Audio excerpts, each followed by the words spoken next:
Every relationship has two levels. The one you can describe, the one you'd tell a friend about over dinner, and the one running underneath it, invisible, automatic, older than the relationship itself. A set of unspoken rules. A hidden contract that neither person signed and neither person can quite name.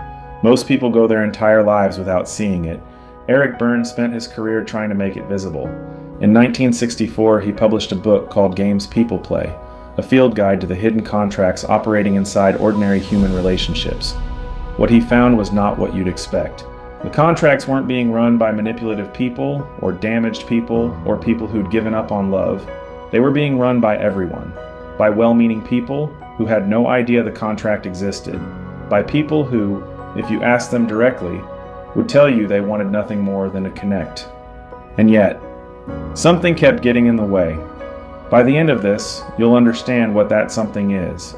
You'll be able to see it operating in your relationships, in rooms you've sat in patterns you've felt but never been able to name. And you'll understand why simply deciding to stop isn't enough. Why the contract, once you see it, doesn't go quietly. Let's start where Berne starts, not with a theory, with a woman. The woman and the dance floor. She'd wanted to dance her whole life. Her husband wouldn't allow it. Too controlling, too domineering. The kind of man who kept her world carefully bounded.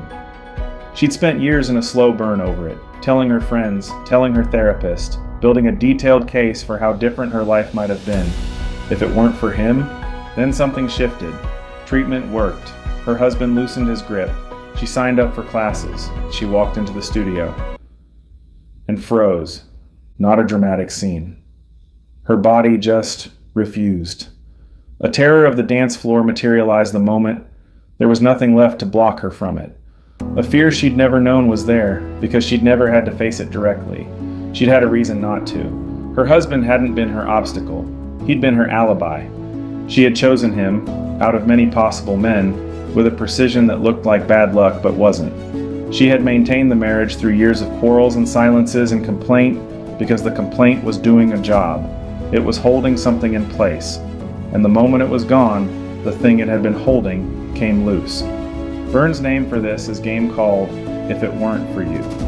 And his first and most unsettling observation is that she had not been unlucky. She had been exact. We'll come back to her. But first you need to understand the machinery she was running, because once you see it, you'll recognize it everywhere.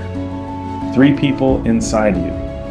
At any given moment, you're operating from one of 3 distinct ego states: the parent. Not your literal parents, though they built it. The parent is a recorded archive, every rule, every judgment, every instruction absorbed from the adults who shaped you. It runs automatically. It doesn't consult you first. When you find yourself responding to your partner the way your father responded to your mother, that's the parent running.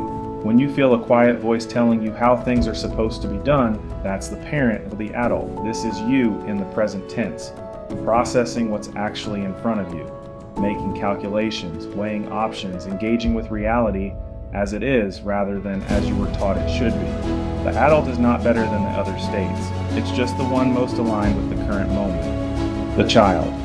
An archive of every emotional response you had before you were old enough to reason about having it. Every fear, every strategy, every workaround built by a very small person in situations they couldn't fully understand. The child isn't weakness.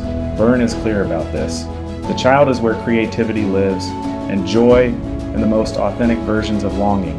But the child also runs old software on new hardware. It solves 2025 problems with 1990 solutions. Now here's the piece that makes games possible. Most human interactions happen on 2 levels simultaneously. On the surface, the adult level, a reasonable exchange is taking place. A question about money, an offer of help, a disagreement about logistics. But underneath, at the psychological level, a completely different transaction is running. Child talking to child. Old strategy meeting old strategy. The surface level is the story you tell afterward. The psychological level is what's actually happening. A salesman says to a customer, "This is the better model, but I don't think you can afford it." At the surface, that's an adult observation about budget. The customer's child hears something else entirely. A dare. She buys the model. The transaction looked rational. The actual move happened 6 inches below it. You've been on both sides of this today. You just didn't have a name for it. Why the contract exists. Here's what Berne says about why any of this happens. Human beings have a biological need for recognition. He calls it stimulus hunger. For infants, it's physical contact, literal touch, literal holding. For adults, it becomes symbolic. A look, a nod, a raised voice. Even anger confirms you exist. Even rejection is a form of being seen. In the absence of genuine intimacy, which is rare and which most people find genuinely terrifying, we find ways to collect recognition that don't require full exposure. Berne calls these collection strokes. And games are, above everything else, reliable stroke machines. They deliver contact. They deliver the sense of mattering. They do it without the nakedness of actually being known. But there's something deeper than the stroke collecting. Every person, Berne says, operates from a position. A basic belief about themselves and the world settled on early in life before they had the tools to question it. I am blameless. No one can really help me. People can't be trusted. I always end up alone. The position gets established. Then, for the rest of that person's life, they unconsciously arrange their experience to confirm it. Not because they're broken, because the nervous system learned a conclusion and keeps looking for evidence that the conclusion was right. The game is how the evidence gets collected. The woman with the dance floor, her position was something like all men are domineering.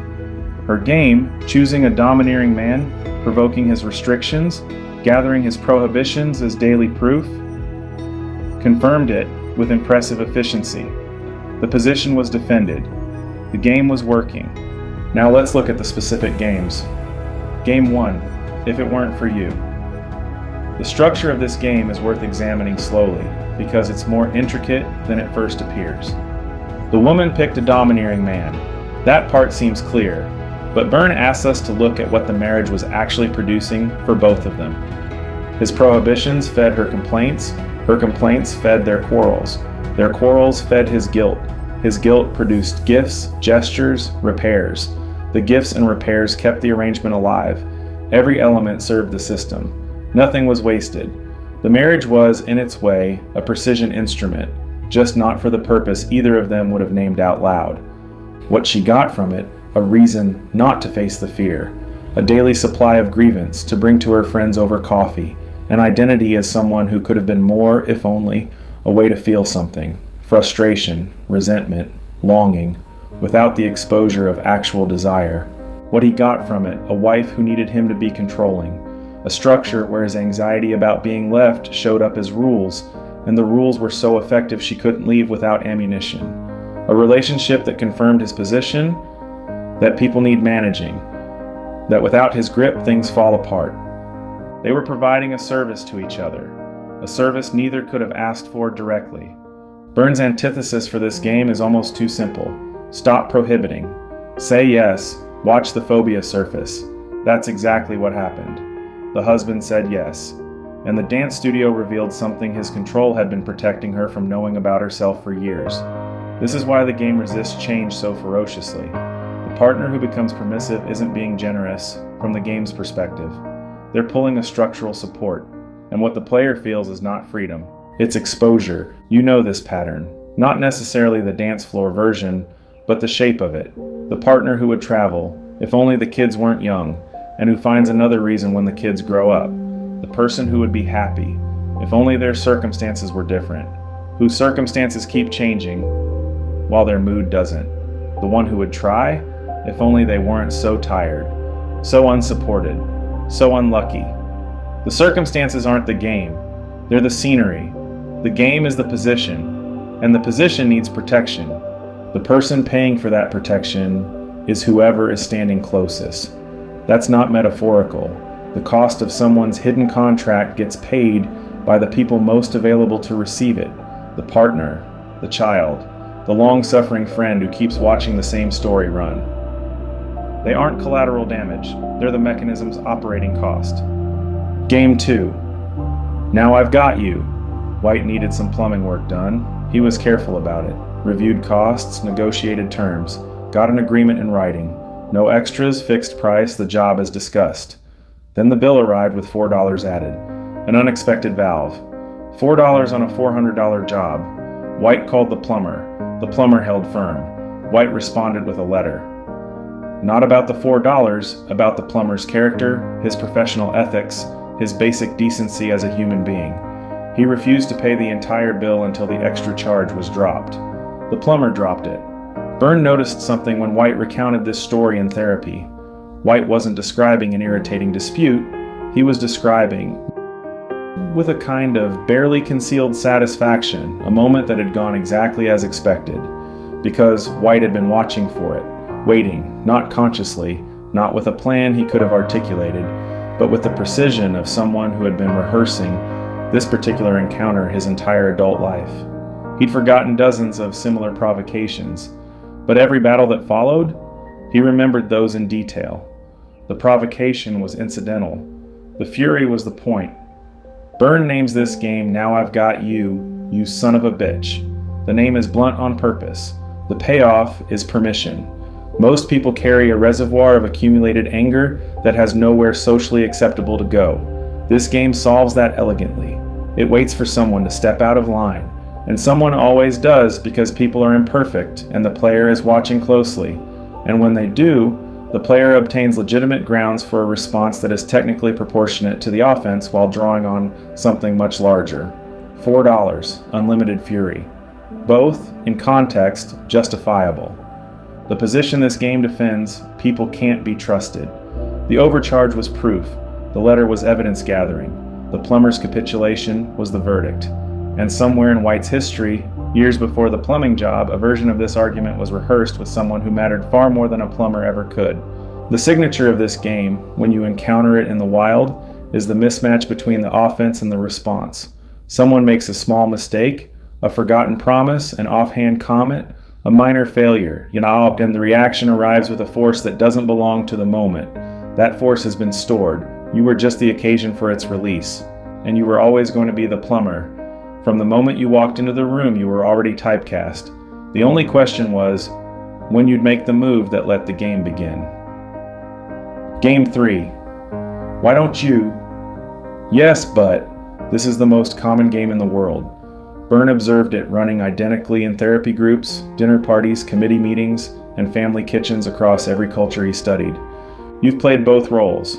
Someone brings a problem, real, or at least presented as real. Others, wanting to help, offer suggestions. Why don't you talk to your manager directly? Yes, but she doesn't really listen. Why don't you try a different approach? Yes, but you don't understand the situation. Why don't you take a class, get a second opinion, try the thing that worked for someone else? Yes, but, yes, but, yes, but. The helpers exhaust themselves. They run out of ideas. Silence falls. The player has won. Won what? Not a solution. Every solution was rejected. They won a demonstration that no adult, no matter how smart or well-intentioned or experienced, has any power over them. Berne traces this game to a specific childhood dynamic. The child who grew up with parents who always had an answer, who was corrected, guided, managed, redirected, who couldn't win the argument with the people who held all the power. That child finds a way eventually to win it forever. Ask for advice sincerely. Reject it systematically. Prove that parental authority is helpless. None of you can tell me what to do. The genius of this, and Berne is careful to credit the genius of it, is that it looks like helplessness. The player appears open, searching, reaching out for support. Their child is running surgical precision under the face of someone who simply needs a hand. What makes it devastating is that the player often doesn't know they're doing it. They walk away from these conversations genuinely frustrated that no one could help. And they're right, no one did. The game made sure of it. The antithesis, when you're on the helping side, is to stop helping in the way the game requires. Don't offer solutions. When someone brings you a problem that has absorbed 100 suggestions and produced no movement, try this instead. That sounds genuinely hard. What do you think you're gonna do?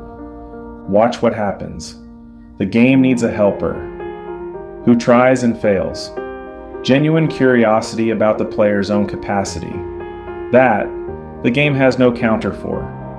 Notice Who in your life plays this?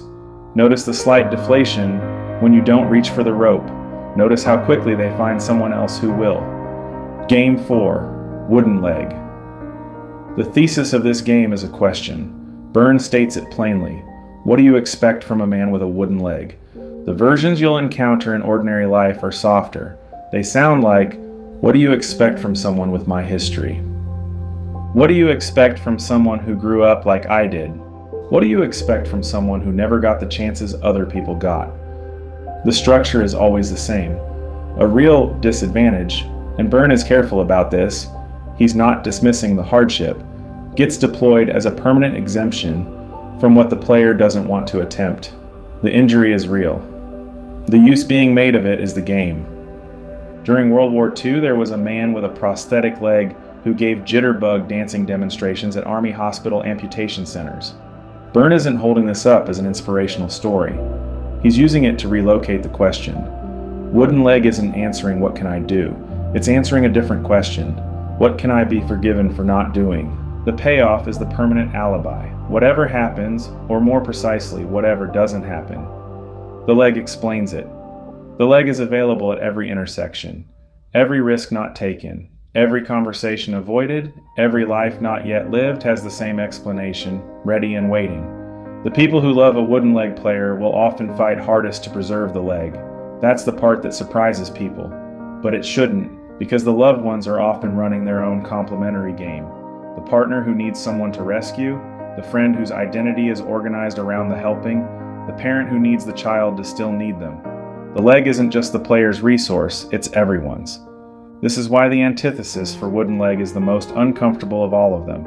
It requires saying, in effect, I have no expectations from your condition. The question is what you expect from yourself. That question tends to go badly in the short term, and the people who love the player will often take the player's side against whoever asked it. Why it won't just stop. Here's the piece of Berne's argument that most summaries skip, and it matters enormously. Games aren't problems, that's the thing. They're solutions. Every game described in this video was built by a small person trying to survive something real. Uncertainty, rejection, a parent who needed managing, a world that felt unsafe without a structure imposed on it. The game worked. That's why it's still running. The woman with the dance floor didn't choose the wrong man because she was foolish or unlucky. She chose him with an accuracy that was almost architectural, because some part of her knew, without being able to say it, that she needed someone to be the reason she wasn't dancing, the reason she wasn't trying, the reason her fear never had to be named as fear. That's not failure. That's a very sophisticated solution to a very real problem. The problem is that the solution calcified. The person who built it is no longer 6 or 12 or 22 and terrified. But the game doesn't know that. The game is still running the old protection protocol on new terrain, in new relationships, producing the same payoffs it always produced, while quietly preventing anything else from developing. Berne makes an observation that cuts deepest of all.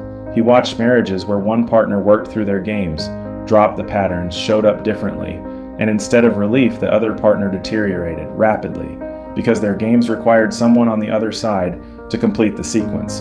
When the complementary player quit, the whole architecture came down. He calls these relationships poignant. That word is precise. The game was keeping them together. Ending the game threatened everything they'd built, even the things that were genuinely good. This is why the well-meaning advice to simply stop playing never lands. You're not the only player, you're embedded in a system, and the system has other participants who have their own stakes in it, running exactly as it always has. What's actually possible? Berne ends up somewhere unexpected for a book about dysfunction. He ends up at something close to hope. He calls it autonomy, and he's careful not to make it sound like a destination, some achieved state of permanent game freedom where you finally have it figured out. It's more like a capacity, something that can be exercised more or less depending on what you practice. 3 things constitute it. Awareness, seeing what's actually happening.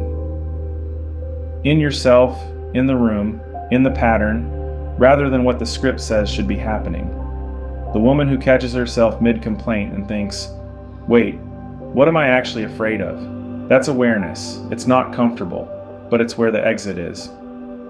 Spontaneity, the capacity to respond rather than react, to notice which ego state just activated, parent, adult, child, and have some say in whether to run with it.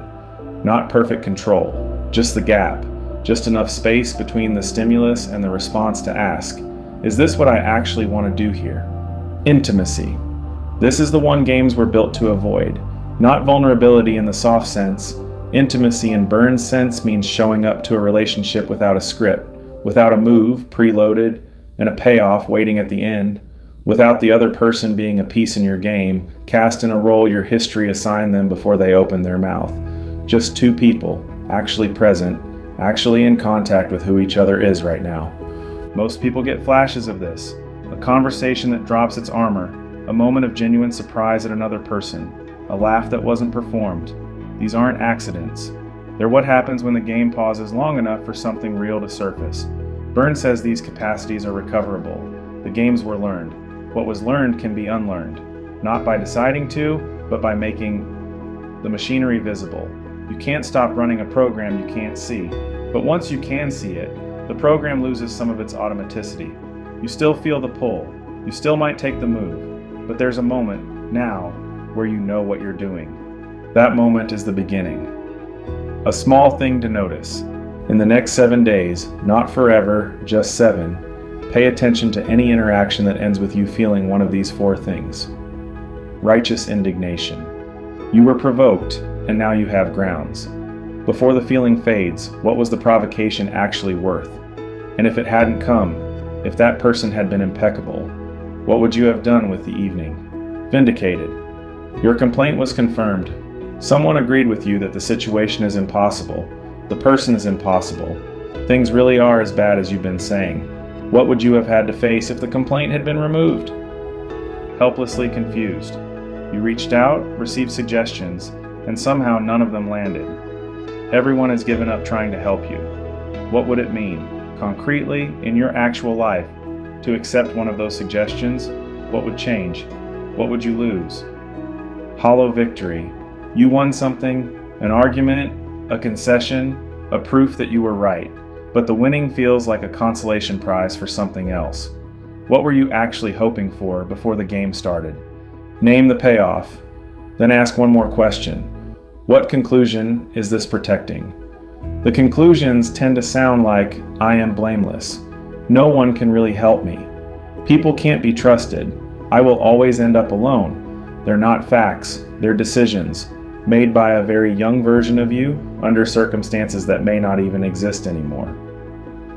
The game is protecting that decision. It will keep running until the decision gets examined. You can't do that by deciding to stop playing. You do it by watching, without judgment, just with attention, what the game costs you, not in the abstract, in this relationship, with this person, right now, in the thing that just happened 20 minutes ago. That watching is the beginning of the antithesis. She walked into the studio and froze, not because she was weak, because what she'd been running was strong. It had been protecting her for years from something real. It wasn't going to step aside just because the external excuse had been removed. That's where the work actually starts. Not when the obstacle disappears, but when you realize you were building the obstacle yourself. Something in your life right now is being explained by something else. A conflict that keeps returning. A help you keep almost accepting. A risk that's always one thing away from being taken. A conversation you've been meaning to have for 3 years. The game is working. That's the news. It's doing exactly what it was designed to do. The question isn't whether you're playing one, you are. The question is, what did you decide a long time ago that the game is still trying to prove? More importantly, is it still true?